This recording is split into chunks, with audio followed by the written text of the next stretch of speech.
废物。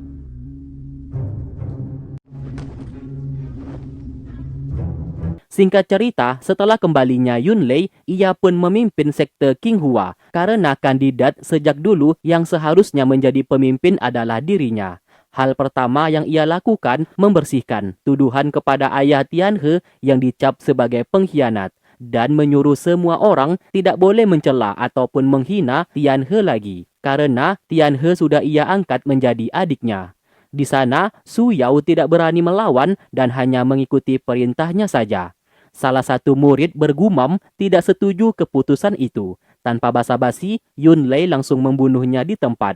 Itu adalah contoh untuk mereka kalau masih berani menghina Tianhe.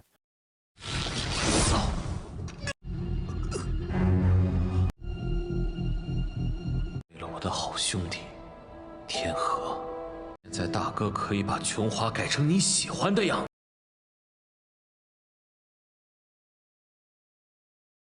Yunlei menghampirinya dan berkata apa yang ia lakukan saat ini demi menciptakan sekte Qinghua yang baru untuknya. Jelas Tianhe sangat marah atas apa yang dilakukan olehnya barusan. Ia pun menyesal telah melepaskan Yunlei dari segel kalau tahu endingnya akan menjadi seperti ini. Oleh sebab itu, ia pun memutuskan untuk pergi dari sekte Qinghua. Mendengarkan itu, Yunlei hanya bisa diam dan tidak menghalanginya pergi. 我们走，让他们走。 Di malam hari, Tianhe berniat pergi ke dunia siluman untuk bertemu Meng Li dan menghentikan peperangan yang sebentar lagi akan terjadi. Tetua Chong berkata kalau ia ingin pergi ke dunia siluman, ia harus mendatangi kota Ming. Karena kota Ming penghubung dunia manusia dan siluman. Sampai detik ini, belum ada yang berani pergi ke dunia siluman. Karena mereka harus melewati banyak rintangan yang berbahaya. Bahkan mungkin saja bisa mati sebelum sampai ke dunia siluman. Tianhe tidak takut dan akan tetap pergi. Lingsa juga berkata, kemanapun Tianhe pergi, ia pasti akan ikut bersamanya.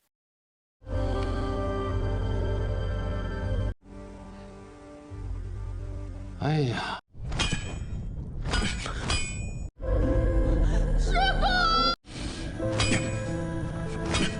Sementara itu, Ziying menempa pedang milik kakek gurunya yang sudah patah.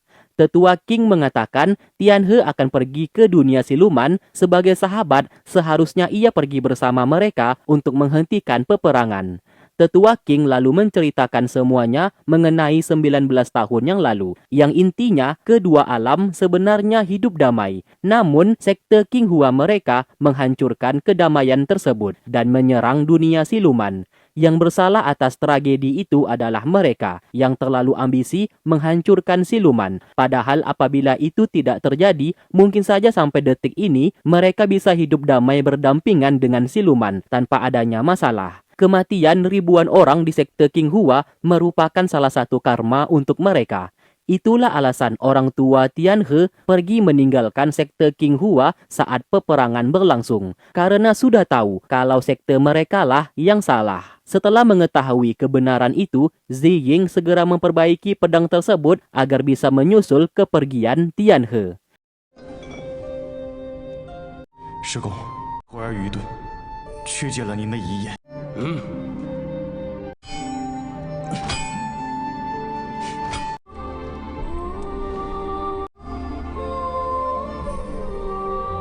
Singkat cerita, tepat sebelum Tianhe pergi bersama Lingsa, Ziying datang ke sana dan ingin ikut pergi bersama mereka.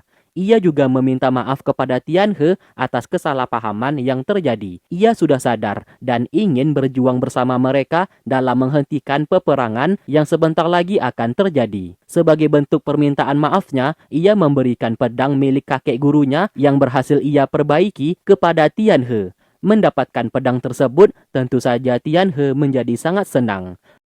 我一定会好好用这把剑。剑是第一把天河剑。时间不早了，琼华这个地界不宜。保重。 Mereka bertiga pun berpamitan kepada para tetua dan memulai perjalanan. Petualangan yang sesungguhnya baru saja akan dimulai.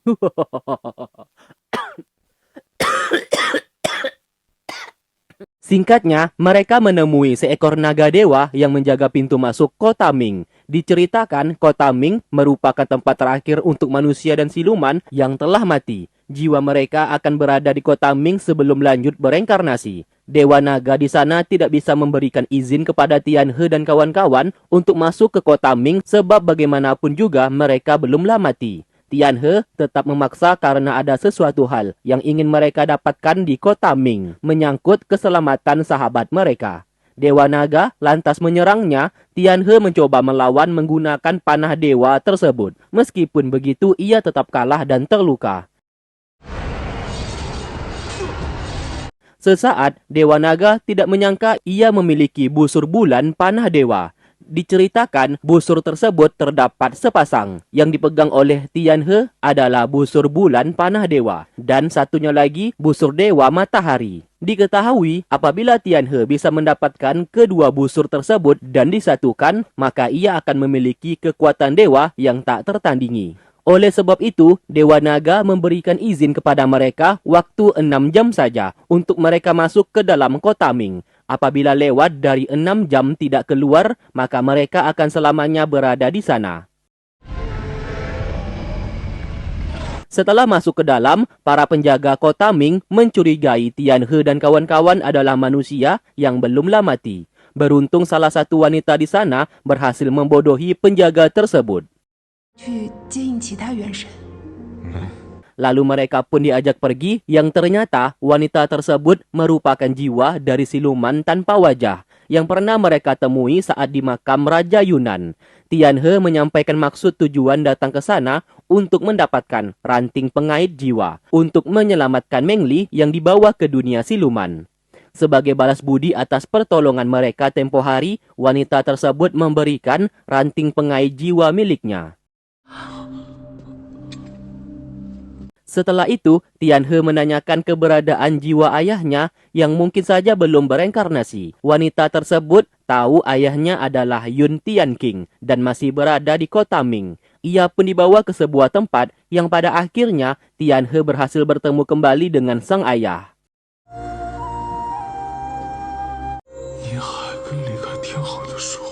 Di sana, sang ayah sangat senang melihat ia baik-baik saja.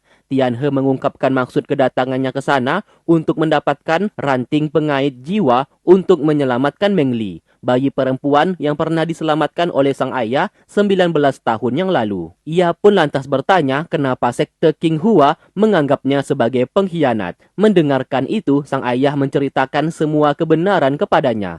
Saat dulu, ia bersama Yun Lei merupakan sahabat dekat saat masih menjadi murid sekte King Hua. Mereka berdua selalu berbagi suka maupun duka. Saat itu, Yun Lei bersama Su Yao ditunjuk oleh ketua sekte terdahulu untuk menjadi pemilik pedang sihir dan pedang wangsu. Makanya mereka berdua berlatih sangat keras setiap hari. Sejak dulu, Su Yao sangat tidak menyukai Yun Tian King karena satu sekte menganggapnya sebagai pemuda malas dan sering membuat onar. Ia juga tidak suka Yun Lei bersahabat dengannya. Tak lama kemudian, Guru Susan datang ke sana membawa seorang junior baru yang tak lain adalah Su Yu. Seketika pertemuan itu membuat Yun Lei bersama Yun Tian King langsung jatuh cinta kepada Su Yu. Singkat cerita, semua murid dipanggil ke aula. Ketua sekte secara resmi mengeluarkan pedang wangsu dan pedang sihir yang berhasil dibuat.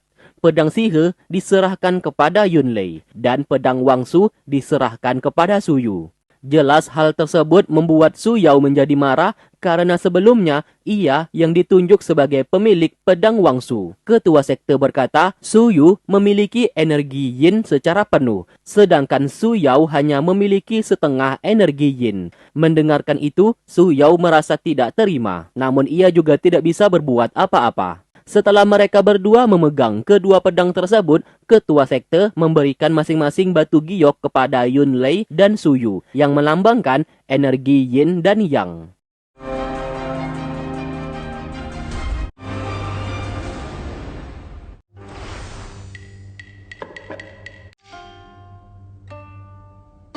Kembali ke masa sekarang, Lingsa sangat terkejut kakaknya berada di kota Ming. Ia pun segera mengejarnya. Siapa sangka kakaknya baru saja meninggal dunia. Maka dari itu, jiwanya berada di sana.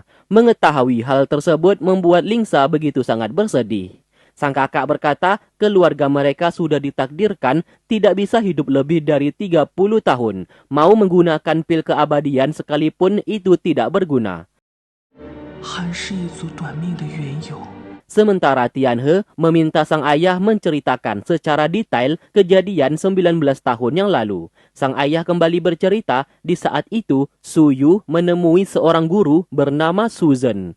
Namun sesaat ketua sekte datang ke sana dan Su Yu dipinta untuk bersembunyi. Di sanalah Su Yu tak sengaja mendengarkan kalau ternyata ketua sekte menghalalkan segala cara untuk bisa menjadi seorang dewa sejati, yaitu menyerang dunia siluman untuk mengambil mutiara kecubung di sana. Susan mencoba memperingati ketua sekte apabila menyerang dunia siluman, maka perjanjian kedua alam akan hancur dan banyak korban jiwa yang berjatuhan. Namun ketua sekte justru marah balik kepadanya. Puluhan tahun ia sudah bersusah payah membuat pedang Sihe dan pedang Wangsu untuk digunakan dalam berperang. Ia sengaja memilih Yun Lei dan Su Yu karena mereka berdua memiliki energi yin dan yang. Susan diperintahkan untuk membohongi semua orang kalau sekte King Hua menyerang dunia siluman dalam upaya menciptakan kedamaian untuk umat manusia. Susan tidak bisa berbuat apa-apa dan mau tidak mau menuruti perintahnya. Mengetahui keegoisan dan kejahatan ketua sekte, Su Yu hanya bisa menangis. Adegan kembali ke Lingsa, di sana sang kakak berkata, leluhur keluarga mereka terdahulu sudah membuat kesalahan fatal, yaitu mencuri harta karun di wilayah terlarang milik dewa. Karena wilayah itu beracun, leluhur mereka pun terkena racun tersebut, sehingga setiap umur 30 tahun akan meninggal. Maka dari itu, mereka juga terkena imbasnya. Apabila Lingsa menikah, maka anaknya akan bernasib sama, begitu terus tidak berhenti. Sebab racun itu sudah menyatu dengan darah daging mereka. Setelah berkata seperti itu, sang kakak pun lalu pergi. Ia akan disucikan terlebih dahulu sebelum bereinkarnasi.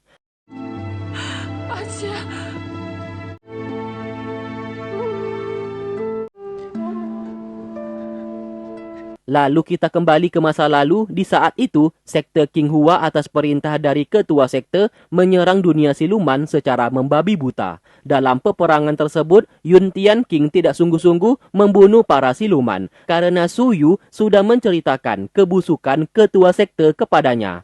Di saat itu ia pun berusaha mencari cara untuk menggagalkan ketua sekte yang ingin mengambil mutiara kecubung milik dunia siluman dan menghentikan peperangan.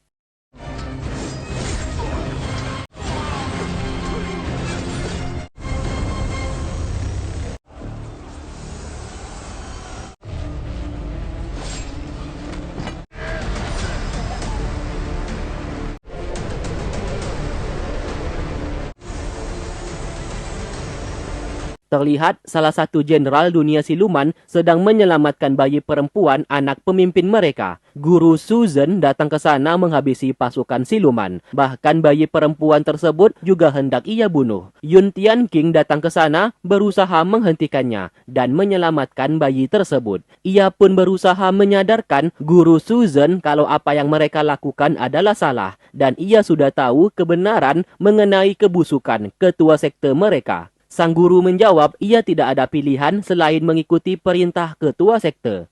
Dari arah belakang, pasukan siluman yang masih bisa bergerak langsung membunuhnya.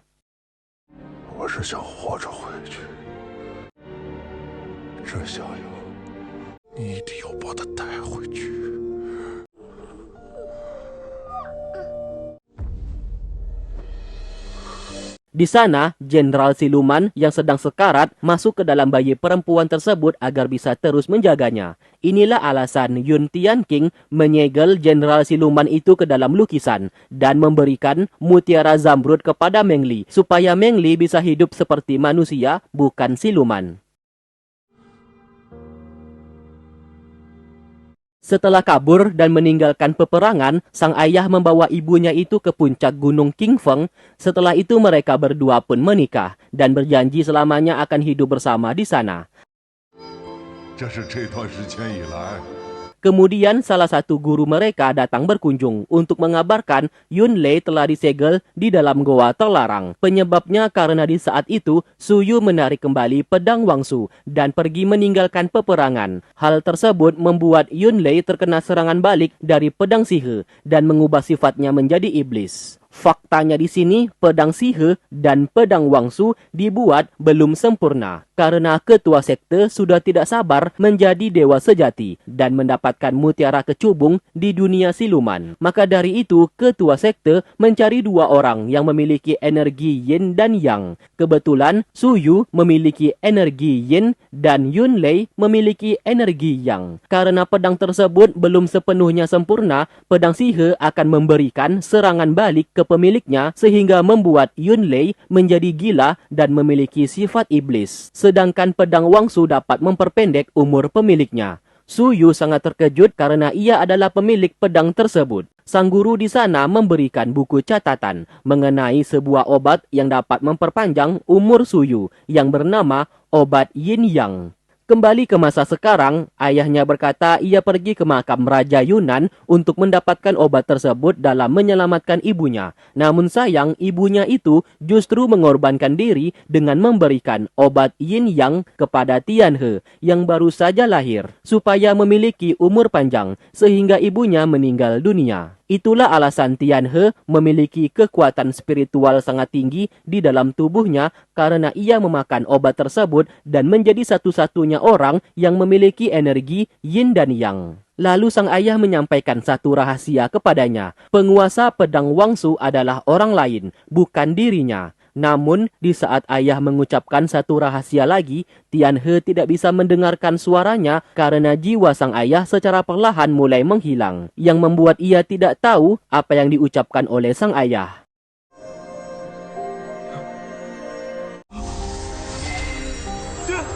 Sementara itu, Meng Li bermimpi melihat sahabat-sahabatnya, terutama Tianhe.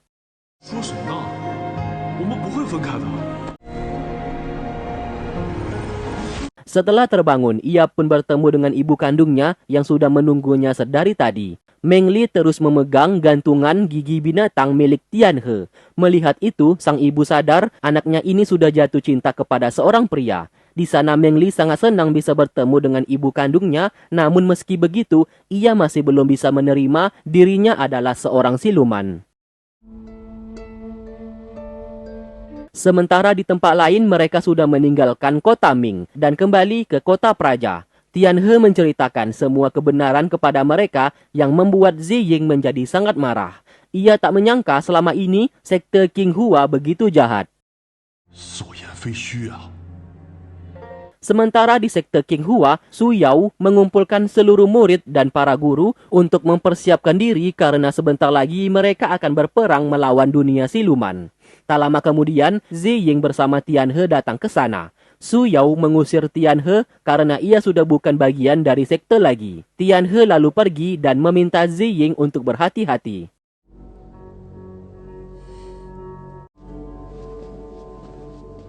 Lalu, Ziying dengan lantang mengatakan seluruh kebenaran mengenai 19 tahun yang lalu, yang intinya ketua sekte terdahulu terobsesi menjadi dewa sejati dan menghalalkan segala cara untuk mendapatkan mutiara kecubung milik dunia siluman, sehingga menyerang dunia siluman, bahkan membohongi semua orang kalau penyerangan tersebut dilakukan demi kedamaian umat manusia. Sontak, Su Yao yang sejak dulu sudah tahu kebenarannya sangat terkejut bagaimana bisa ia tahu akan hal itu. Namun Su Yao menepis kebenaran itu dan menganggap Ziying sudah gila. Di sana, Ziying kembali berkata ia sudah sadar Su Yao adalah orang yang menciptakan Xuan Ying dan menyuruh Xuan Ying untuk mendekati Lingsa agar membawa Tianhe ke sekte Qinghua untuk bisa mendapatkan pedang Wangsu. Lalu kemudian Su Yao memanfaatkan kepolosan Tianhe dalam mencari dua senjata dingin agar bisa melepaskan Yun Lei dari segel goa terlarang. Dengan begitu, Su Yao bersama Yun Lei bisa kembali menyerang dunia siluman untuk mendapatkan mutiara kecubung, supaya mereka berdua bisa menjadi dewa sejati, sama seperti apa yang dilakukan almarhum ketua sekte terdahulu.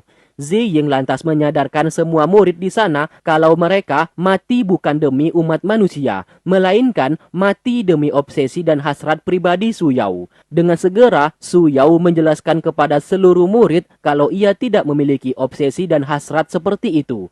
Perang kali ini benar-benar untuk kedamaian umat manusia. Ia pun meminta Ziying untuk berhenti dan mengakui kesalahannya. Ziying lantas tertawa karena yang bersalah bukan dirinya, melainkan Su Yao. Ziying, 你认错了。 Oleh sebab itu, ia pun menghancurkan mahkota di kepalanya dan mulai sekarang ia keluar dari sekte King Hua.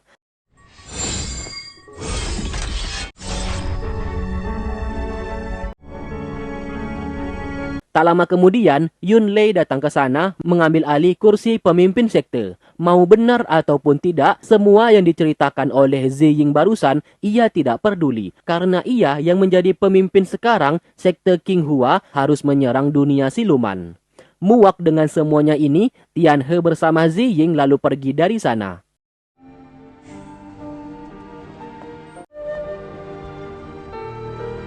Sementara itu, Meng Li bertanya apakah ada cara lain agar peperangan tidak kembali terjadi. Sang ibu menjawab ia juga ingin peperangan tidak terjadi. Namun sekte King Hua pasti akan tetap menyerang dalam mendapatkan mutiara kecubung mereka yang dibutuhkan untuk menjadi dewa sejati. Sang ibu tentu saja tidak akan ambil diam melihat semua siluman dan keluarganya terbunuh. Meng Li lalu diajak pergi karena sang ibu akan menjadikan ia sebagai pemimpin dunia siluman, supaya ia bisa melihat kondisi rakyatnya sendiri.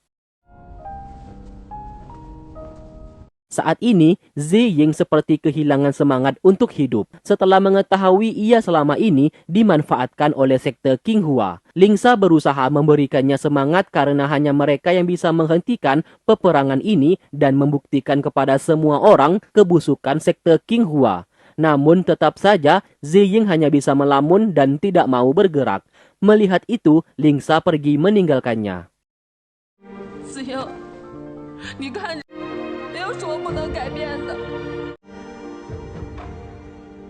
Di malam hari, Lingsa membaca buku catatan yang diambilnya saat berada di makam kedua orang tua Tianhe. Di sana tertulis keterangan mengenai panah Dewa Bulan milik Tianhe, yang ternyata memang benar apa yang dikatakan oleh Dewa Naga kalau panah tersebut merupakan sepasang. Dan satunya lagi adalah panah Dewa Matahari. Ia pun ingin mendapatkannya agar Tianhe semakin jauh lebih kuat.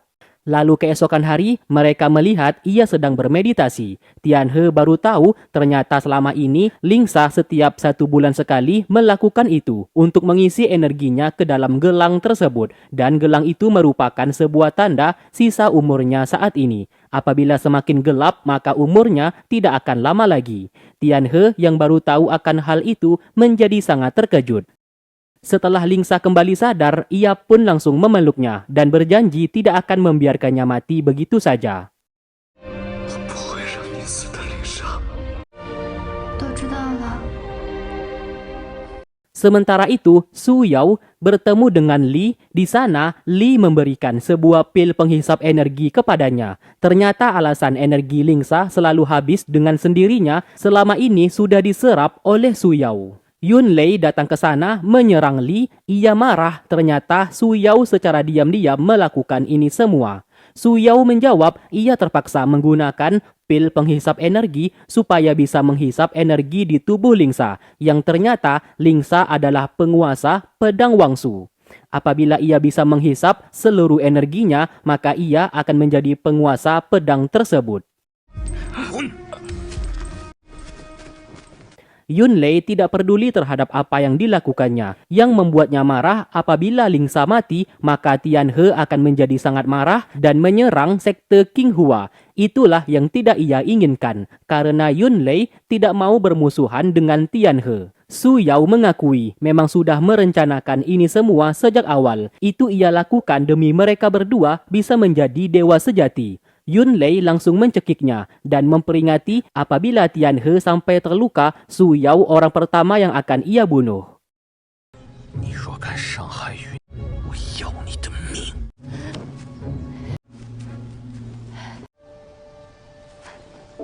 Ziying akhirnya sudah berhasil move on dari kesedihannya. Melihat itu, Lingsa sangat senang. Ia juga memberikan gantungan pedang kepadanya untuk memberikan semangat. Lingsa sesaat mengutarakan niatnya ingin pergi mencari panah Dewa Matahari di sebuah tempat yang bernama Makam Fengshen. Apabila Tianhe berhasil menggabungkan kedua panah dewa tersebut, maka Tianhe akan jauh lebih kuat. Misi mereka untuk menghentikan peperangan akan berhasil. Awalnya, Ziying sempat menolak karena Makam Fengshen dijaga oleh seorang jenderal dewa yang sangat kejam. Namun, Lingsa tidak peduli dan bersikeras mendapatkannya. Sementara Tianhe meminta bantuan kepada Yunlei cara bagaimana menyelamatkan nyawa Lingsa karena leluhur keluarganya sudah dikutuk secara turun-temurun memiliki umur sampai 30 tahun saja. Yunlei tidak bisa membantu. Apabila ia ingin Lingsa tetap hidup, Tianhe harus ikut dengannya menyerang dunia siluman, mendapatkan mutiara kecubung agar menjadi dewa sejati. Setelah menjadi dewa, barulah ia bisa menentukan takdir dari Lingsa. Jelas hal itu ditolak oleh Tianhe. Ia pun membuat perjanjian apabila ia berhasil mendapatkan mutiara kecubung, Yunlei dilarang untuk menyerang dunia siluman. Mendengarkan hal itu, Yunlei menyetujui permintaannya. 如果我能说服默默妖族，紫金之力，你能否答应我不滥杀无辜？ 好， Setelah kembali, Tianhe mendapatkan laporan kalau Lingsa bersama Ziying pergi ke Makam Fengshen untuk mendapatkan panah Dewa Matahari untuknya. Mendengarkan itu, Tianhe segera pergi menyusul. Sementara mereka berdua yang telah tiba di makam tersebut langsung dihadang oleh dewa penjaga di sana.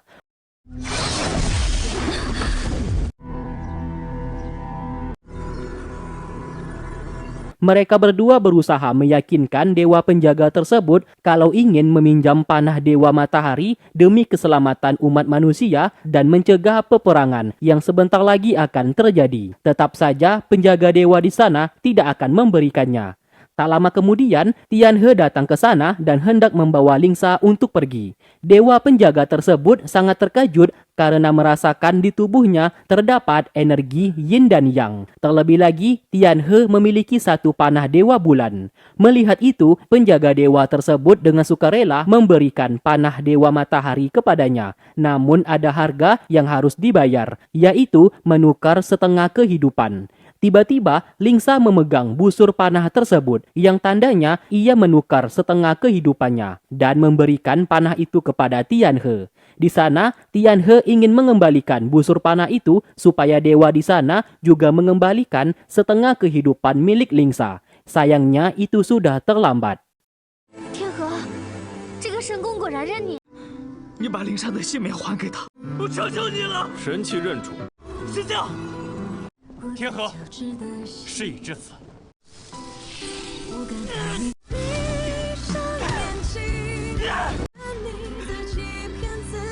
天河， Karena peristiwa itu membuat Tianhe sangat frustasi. Lingsa memeluknya sambil berkata ia akan melakukan apapun demi dirinya karena Tianhe adalah harapan mereka untuk menghentikan peperangan dan membuat kedua alam kembali damai.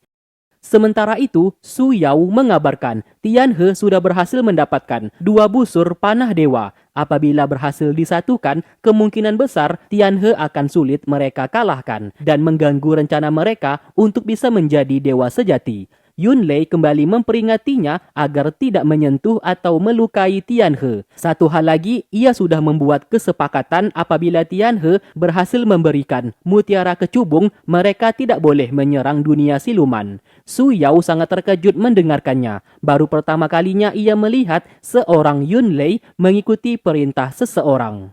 Tanpa sengaja percakapan mereka didengar oleh salah satu murid. Menyadari hal tersebut, Yunlei menyuruh Su Yao segera mengejar dan memenjarakan murid tersebut jangan sampai buka mulut.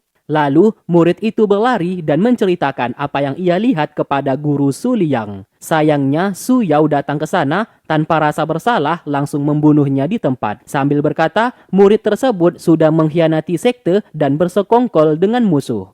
Guru Su Liang hanya bisa terdiam melihat itu semua.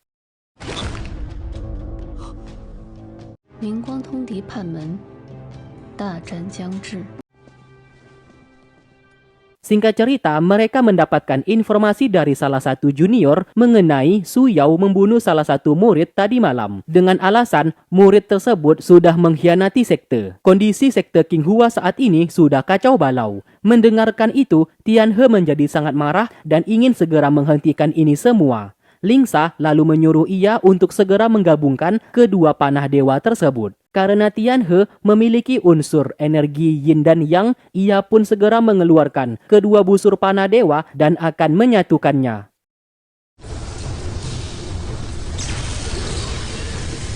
Di waktu bersamaan, Meng Li akan memulai upacara menjadi pemimpin dunia siluman. Sang ibu memberikan sebuah obat panjang umur yang berguna untuknya apabila terluka. Tidak hanya itu, apabila menjadi pemimpin, Meng Li harus menghilangkan kelembutan di hatinya dan harus menjadi wanita yang tegas. Apabila tidak, pasukan dan warga dunia siluman tidak akan mau mendengarkan perintahnya. Kembali ke Tianhe, ia berusaha menggabungkan kedua panah dewa itu, namun tetap saja gagal. Berulang kali ia mencoba, hasilnya tetap sama saja.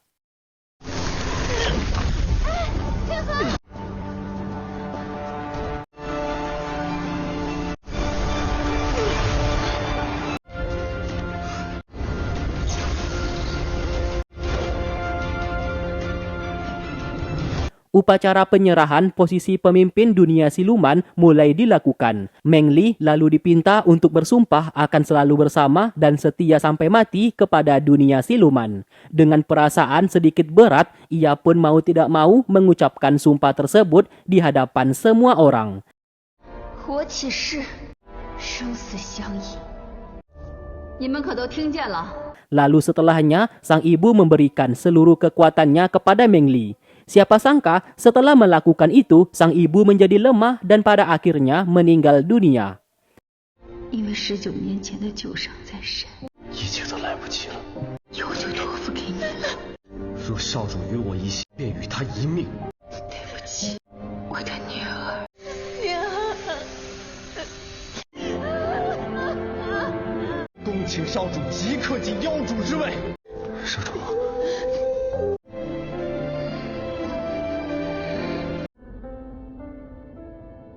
Sementara itu, gelang kehidupan yang dipakai oleh Lingsa, cahayanya mulai meredup, yang menandakan ia tak lama lagi akan segera mati.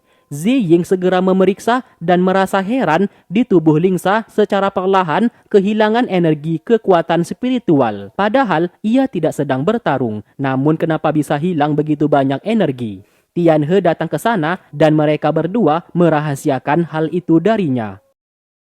Sesaat, sebuah pesan dari guru Su Liang datang ke sana. Ziying membacanya, ternyata penyebab murid kemarin dibunuh oleh Su Yao karena mendengarkan percakapan antara Su Yao dengan Yunlei yang ingin meniru kejadian 19 tahun yang lalu, menyerang dunia siluman lebih awal dan secara diam-diam. Dengan segera, mereka pergi ke dunia siluman dan bisa masuk ke sana menggunakan ranting pengait jiwa.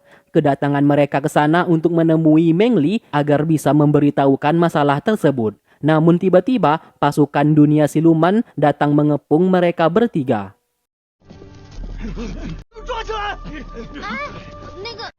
果然是你们！